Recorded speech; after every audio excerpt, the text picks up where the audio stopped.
Caitlin Clark officially done for the 2025 WNBA season, as she and the Fever announced on social media.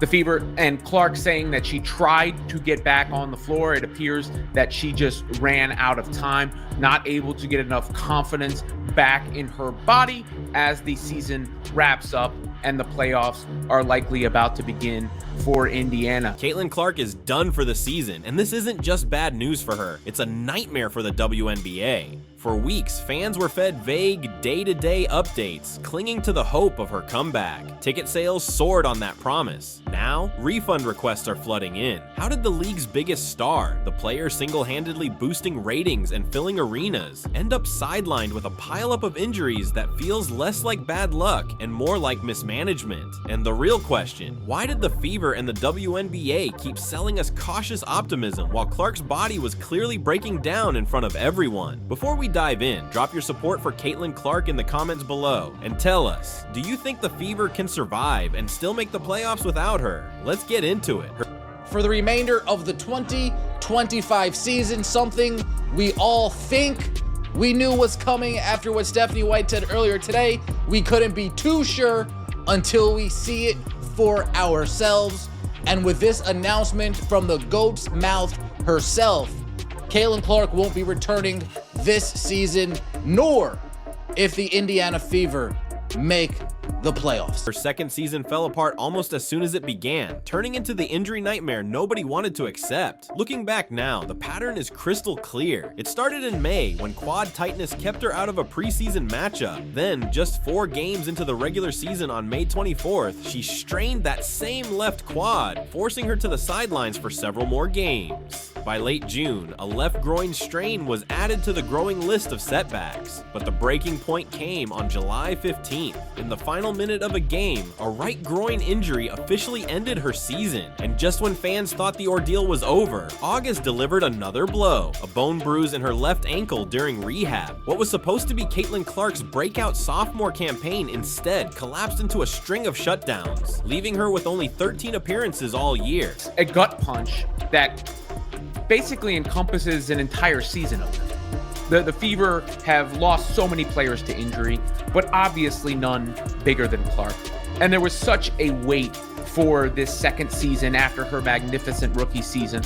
And then, the anticipation of her possibly coming back, only for that not to happen, takes a lot of air out of the room, obviously takes a lot of energy out of the fans, and is a devastating blow for not just the Fever and the WNBA. Every step in that timeline came with its own layer of frustration. The team repeatedly labeled her setbacks as day-to-day, language designed to keep fans hopeful. That wording implied a quick recovery and kept ticket sales rolling. But the truth was far more complicated. When she finally returned from the quad strain, it was obvious she wasn't herself. Her minutes were restricted, her efficiency dropped, and she looked like someone trying to regain rhythm without ever being fully healthy. People noticed. Reporters and fans alike began questioning whether she was being rushed back too soon. Even head coach Stephanie White admitted during their West Coast road trip that the Fever were still evaluating her progress. She also revealed Clark hadn't been doing much contact work, a clear sign she was nowhere near 100%. As well,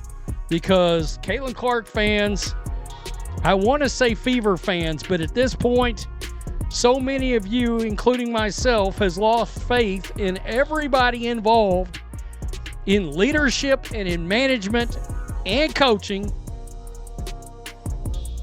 We've just sort of, I got to tell you, I don't have any more real good things to say about the Fever organization as of now, because I will contend that they have known this was going to happen, and they did not want to tell anybody. That's when the worry about overcompensation began. When one injury doesn't fully heal, the body shifts the strain somewhere else, setting up another breakdown. It's like patching a hole in one spot of a pipe while ignoring the pressure behind it. Eventually it bursts again. Caitlin Clark's groin injury was a textbook case of that chain reaction. The stress moved from her quad into the surrounding muscles, and the cycle kept repeating. Yet the messaging from the team stayed strangely upbeat. Fans were shown quick glimpses matches. Clark jogging lightly at practice, taking a few warm-up shots, even smiling with teammates. It all fueled the belief she was moments away from returning. Local media backed it up, repeating the team's claims that she was close. But specialists know the truth. Quad and groin injuries don't just vanish, and fast recoveries rarely last. That clash between the public optimism and the harsh reality only set the stage for bigger letdowns every time another setback hit. Clark, a two-time All-Star and the 2024 WNBA Rookie of the Year, has been sidelined suffering a right groin injury during the Fever's 87-77 win over the Connecticut Sun on July 15th. If you guys remember that game, Caitlin Clark put the team on her back in the winding minutes to give the Indiana Fever that lead. Clark also suffered a bone bruise at a later date during her recovery process. The breaking point came on July 15th. In the final minute of a game, Caitlin Clark went down with yet another groin injury, this time on the right side, and just like that, her season was over. From that moment, the full picture came into focus. Months of rehab and rushed comebacks had taken their toll, never giving her body the reset it desperately needed. Then came the final insult, a bone bruise in her ankle during rehab, proof of just how fragile things had become. By then, fans stopped buying into the carefully worded updates. It was clear Clark had been battling through a compromised season from the very start. Caitlin has worked so hard throughout this time, doing everything possible to recover and return to the court, but ultimately, time is not on our side, said Indiana Fever COO and GM Amber Cox. While we will continue working with Caitlin and provide her with every resource we have available, there is not enough time left in our season for her to safely return, and her long-term health and well-being remains our top priority. We are looking forward to having her back at full strength to start the 2026 season. Clark appeared in 13 games during the regular season, averaging 16.5 points, 8.8 assists, and 5 rebounds per game, while helping lead the team to the 2025 WNBA Commissioner's Cup. It was Caitlin Clark's own words that cut through all the noise. She admitted she was in the gym every single day fighting for a comeback, and when asked how she felt about the way things ended, her response was blunt. Disappointed isn't even close to big enough. That level of honesty carried more weight than any polished team statement. Clark had given everything she had trying to salvage her season, while the public narrative painted a picture that she was just about ready to return. The reality was far harsher. Injury after injury piled up, forcing her off the court and leaving the Fever without the one player who had single-handedly reignited the league's relevance in real time. Caitlin wrote, "I had hoped to share a better update, but I will not be returning to play this season. I spent hours in the gym every day with the singular goal of getting back out there. Disappointed isn't a big enough word to describe how I am feeling. I want to thank everyone who had my back through all the uncertainty. This has been incredibly frustrating, but even in the bad, there is good. The way fans continue to show up for me in the Fever brought me so much joy and important perspective. I'm so proud of how this team has only gotten stronger through the adversity this year. Now it's time to close out the season and claim our spot." But there's another layer to all of this. As Caitlin Clark's injuries stacked up, people couldn't ignore the pounding she took every single night. The league put her on a pedestal as the face of women's basketball, yet her body was breaking down under constant hits and relentless pressure. That's when fans started asking tougher questions. If she was dealing with this many setbacks, why did it look like no one was protecting her on the court? Frustration shifted away from the injuries themselves and toward the way she was being treated, and the referees who stood by and let it happen. What started as concern for her health grew into something bigger, a league-wide debate about how Caitlin Clark was officiated and whether the WNBA was willing to protect its brightest star. This became more than just an injury story. It turned into a narrative about bullying on the floor, referees under fire, and the massive gamble the WNBA took with its golden goose. Well, it all started last year in her rookie season, where she received 20% of all the flagrant fouls in the league, and most of them came from Angel Reese in the Chicago Sky. And these weren't basketball plays. They were not only fouling her, but they were getting up laughing about it, laughing about Caitlin Clark getting assaulted. Any other work environment, people go to jail for what's going on. Fans and media alike started noticing a disturbing trend. Caitlin Clark was absorbing them. Heavy contact night after night, yet the whistles rarely matched the hits. Critics argued that officiating never seemed to shift in a way that protected the league's biggest draw. Game after game on national TV, there were moments when hard fouls went unchecked, and every time, social media exploded with the same question: why is the WNBA's most high-profile star taking so much punishment with so little protection? Urge DOJ and FTC to investigate WNBA's misleading practices. Wow. Wow, wow, wow, wow, wow. So we are here now. We are here now. And what's crazy about all of this is that, guys, this is I'm not going to come on here and say that they're going to lose. Because if there was an investigation going into this team, they're not going to lose this investigation. Oh, they're going to win. Whoever is representing Caitlyn is going to. This wasn't just baseless speculation. There was proof. Clip after clip showed Caitlyn Clark getting shoved, hacked, and flat out bullied every time she stepped on the floor. Those moments only added fuel to the outrage. Fans stopped their feeds, rewound the footage, and broke it down frame by frame, pointing out the arm slaps, shoulders driving into her chest, and physical plays that went far beyond letting them play. For commentators, highlight reels, and even casual viewers, the conversation shifted. It wasn't just about basketball anymore. It was about whether officials were holding Caitlyn Clark to a completely different standard. Here, I noticed how much it was just Caitlyn Clark. Caitlyn Clark was taking all the hits. Caitlyn Clark was taking all the abuse. But this year they've added Sophie Cunningham. She gets more flagrant fouls on her than anybody in the league besides Caitlyn Clark. And Aaliyah Boston, she's been taking hits as well. But the worst thing is the consistency.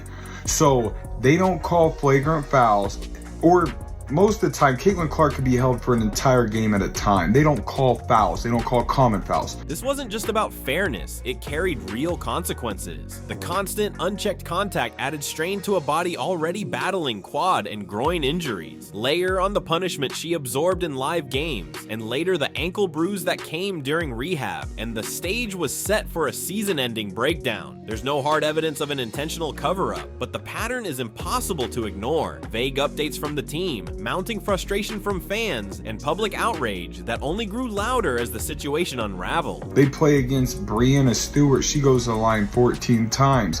Asia Wilson goes to the line 13 times. And Aaliyah Boston can't play 20 minutes in a game without being on the bench in foul trouble. That's another problem that we're dealing with.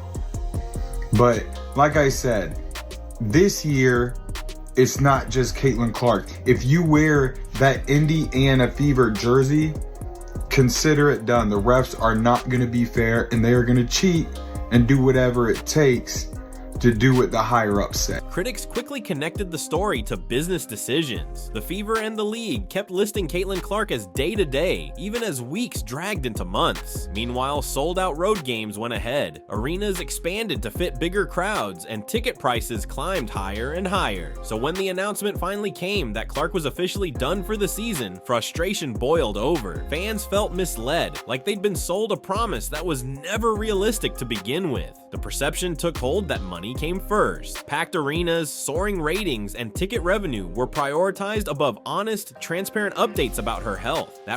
Stephanie White knew where this was going to end up. I would say for the last month or so, they kind of had a feeling where this was going to go. The main issue, another day-to-day injury that turns into a season ender. Another day-to-day injury that turns into a season ender. And if you don't call that a lack of transparency, I don't know what to call that. Perception carried weight. Step back, and you can see how the mixed narratives bred mistrust. On one side, the league's glowing promotion of Caitlyn Clark as a once-in-a-generation star. On the other, the reality, punishing contact on the floor, vague injury updates, and timelines that never added up. Fans started connecting the pieces themselves. To them, it looked like injuries were downplayed while referees let too much slide, all in the name of protecting the league's short-term surge.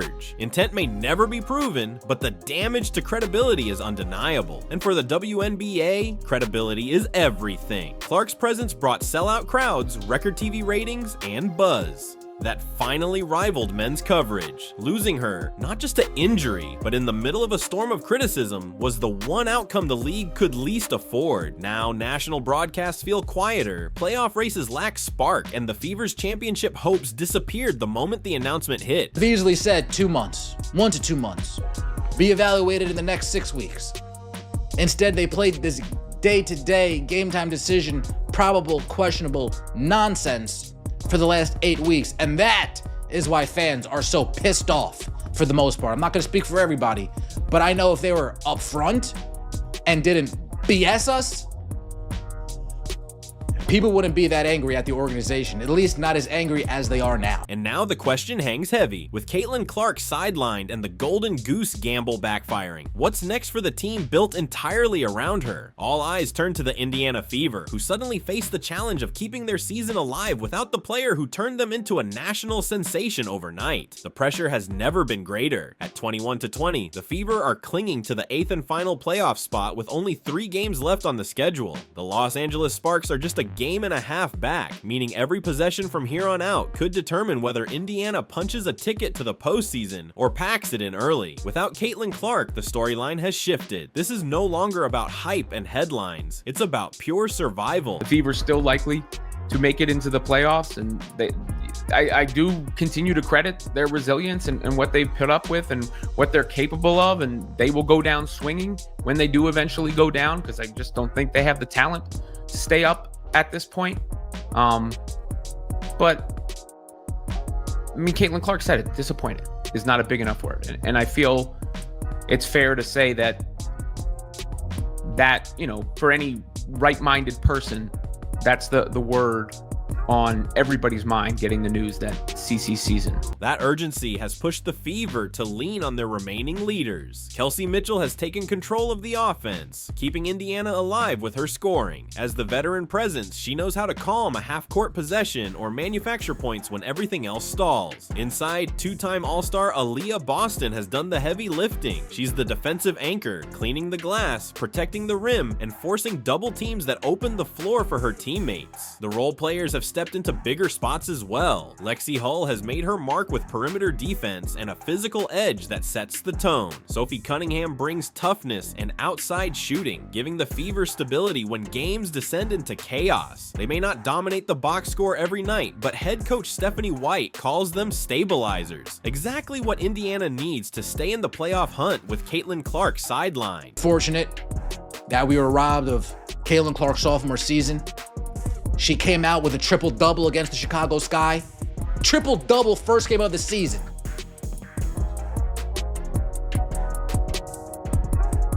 Returns from injury, 32 points against the New York Liberty.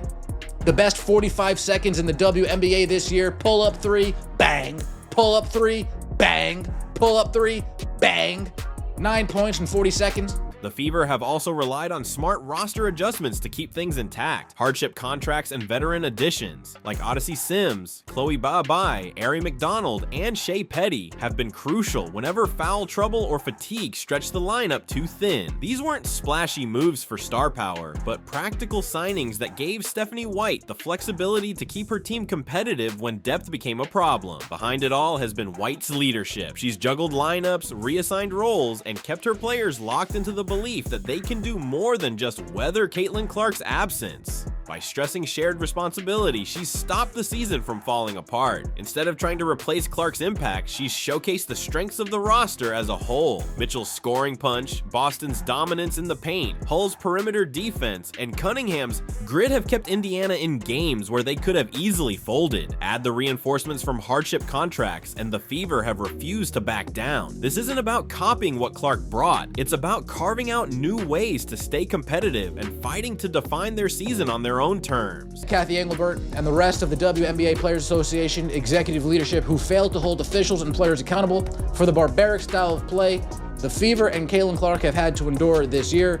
Kathy, resign. If Indiana does punch their ticket to the playoffs, it won't be because luck tilted the schedule, or rivals took them lightly. It will be the result of veterans stepping into the spotlight, role players refusing to shrink, and a team laying down its foundation in the middle of chaos. That's the real story here. Proof that, even without their superstar, the Fever have enough grit to stay relevant in the postseason picture. But this stretch isn't just about Indiana's resilience. It's about the bigger picture. Caitlin Clark's injury exposed cracks that reach far beyond one franchise. As the Fever battled through the final weeks, fans and analysts alike were left asking tougher questions. What went wrong, and what does this moment reveal about the WNBA's approach to its brightest young star? To many, this season felt like a breakdown in communication about player health, fueling frustration and mistrust. Still, the Fever's leadership insists Clark's long-term future always came first. General Manager Amber Cox made it clear, the focus is on having Clark fully healthy in 2026, not chasing short-term results. That message sets the tone: recovery over risk, patience over panic. And while Clark heals, the rest of the roster keeps grinding. Mitchell's scoring, Boston's dominance inside, Hull's defensive edge, and Sims's steady presence are what keep Indiana's heartbeat alive. Now it's your turn. Drop a message of support for Caitlin Clark in the comments below, and tell us, can this Fever squad really fight their way into the playoffs without her? Don't forget to like, subscribe, and hit that notification bell so you never miss a moment. Click the video on your screen and we'll see you in the next one.